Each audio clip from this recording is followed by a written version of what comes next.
Hi everyone, I am here with your Bible reading.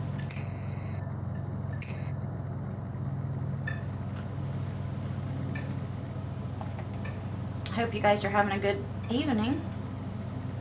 Good night, actually, I should say. It's actually 8 p.m.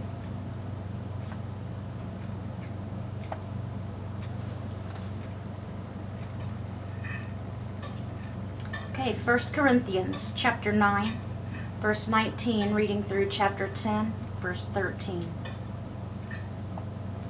This will be Paul speaking.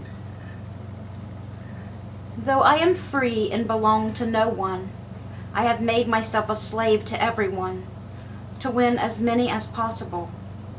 To the Jews I became like a Jew to win the Jews. To those under the law I became like one under the law, though I myself am not under the law, so as to win those under the law. To those not having the law I became one not having the law, though I am not free from God's law, but am under Christ's law, so as to win those not having the law. To the weak I became weak, to win the weak. I have become all things to all people, so that by all possible means I might save some. I do all this for the sake of the gospel, that I may share it in its blessings.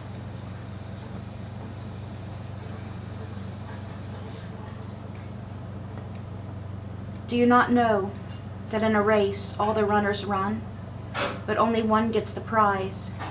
Run in such a way as to get the prize. Everyone who competes in the games goes into strict training. They do it to get a crown that will not last, but we do it to get a crown that will last forever. Therefore, I do not run like someone running aimlessly. I do not fight like a boxer beating the air. No, I strike a blow to my body and make it my slave, so that after I have preached to others, I myself will not be disqualified for the prize.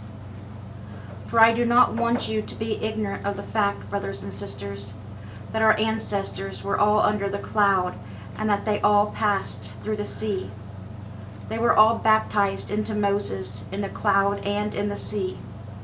They all ate the same spiritual food and drank the same spiritual drink, for they drank from the spiritual rock that accompanied them, and that rock was Christ.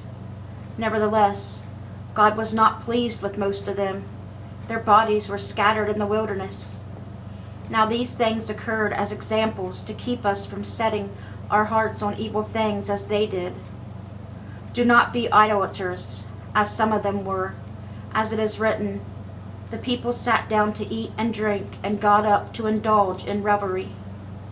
We should not commit sexual immorality as some of them did, and in one day 23,000 of them died. We should not test Christ as some of them did and were killed by snakes, and do not grumble as some of them did and were killed by the destroying angel.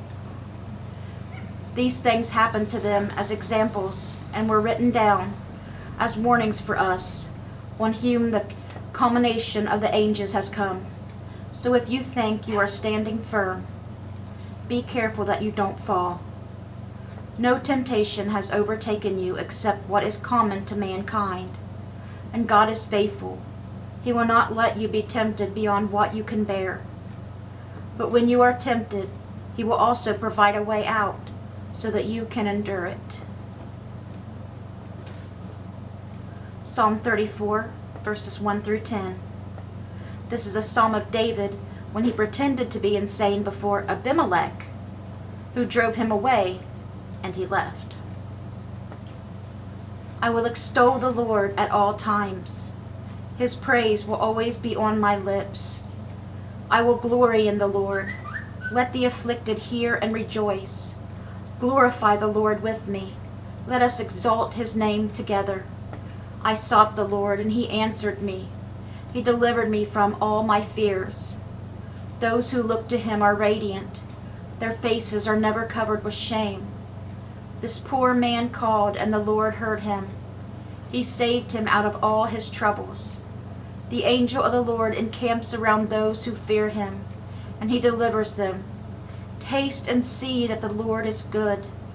Blessed is the one who takes refuge in him. Fear the Lord, you his holy people, for those who fear him lack nothing.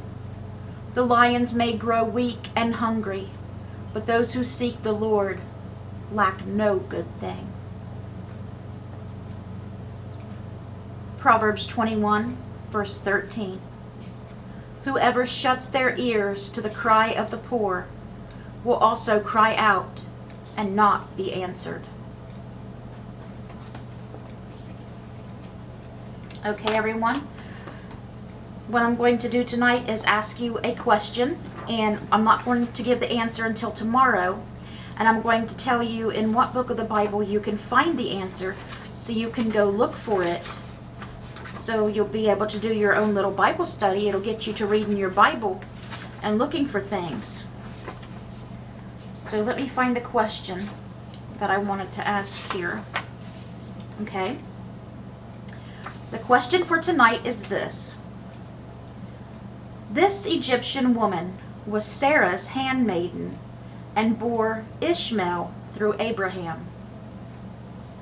So this woman was Sarah's handmaiden, and she had a son by Sarah's husband Abraham, who was named Ishmael.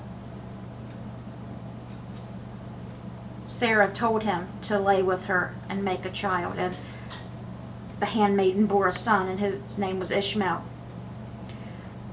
What was her name?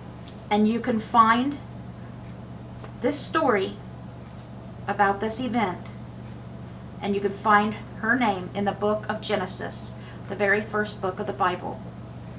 So we'll come back tomorrow with another Bible reading, God willing, and the answer to this question, and then we'll probably ask another one.